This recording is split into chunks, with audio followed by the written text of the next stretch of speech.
ಅತ್ಯಂತ ಹಿರಿಯ ರಾಜಕಾರಣಿಗಳು, ಅತ್ಯಂತ ವಿದ್ಯಾವಂತರು, ಸುಶಿಕ್ಷಿತರು ಆಗಿದ್ದಂಥ ಚೆಕ್ ನಂಬರ್ 21 ಸನ್ಮಾನ್ಯ ಎಸ್.ಎಂ. ಕೃಷ್ಣ ಅವರು ನಿನ್ನೆ ದಿನ ಬೆಳಗಿನ ಜಾವ ಇವತ್ತು ಬೆಳಗಿನ ಜಾವ ನಮ್ಮೆಲ್ಲರನ್ನ ನಗಲಿದ್ದಾರೆ. ಹಲವಾರು ದಿನಗಳಿಂದ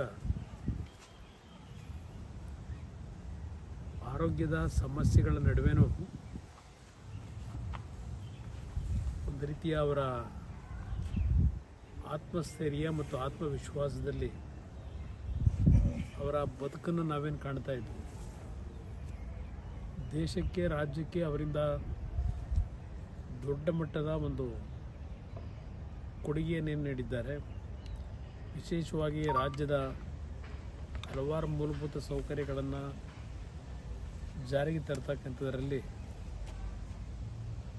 ಬಹು ಎತ್ತರದ ಸ್ಥಾನದಲ್ಲಿ ಕೆಲಸವನ್ನು ನಿರ್ವಹಣೆ ಮಾಡಿದ್ದಾರೆ.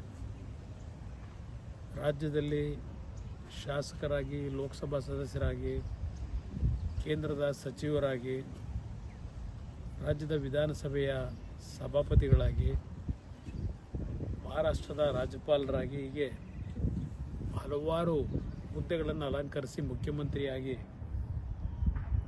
ಅವರು ನಾಡಿಗೆ ಸಲ್ಲಿಸಿರ್ತಕ್ಕಂಥ ಸೇವೆ ನಾವ್ಯಾರು ಮರೆಯಲಿಕ್ಕೆ ಸಾಧ್ಯ ಆಗದೆ ಇರತಕ್ಕಂಥ ಒಂದು ಅವರ ಕೊಡುಗೆ ಇತ್ತೀಚಿನ ರಾಜಕಾರಣಿಗಳಿಗೆ ಒಂದು ರೀತಿಯ ಸ್ಫೂರ್ತಿ ಮತ್ತು ಮಾರ್ಗದರ್ಶನವನ್ನು ಕೊಡ್ತಕ್ಕಂಥ ಒಂದು ರಾಜಕೀಯದ ಬದುಕು.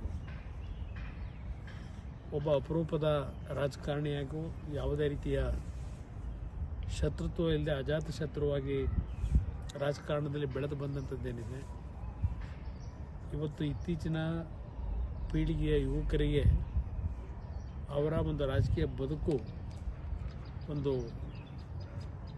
ರಾಜಕೀಯದಲ್ಲಿ ವಿಷಯವಾಗಿ ಚರ್ಚೆ ಮಾಡ್ತಕ್ಕಂಥದ್ದು ಇವತ್ತು ಯುವಕರಿಗೆ ಅವಶ್ಯಕ ಅಂತಕ್ಕಂಥದ್ದು ನನ್ನ ಅಭಿಪ್ರಾಯ.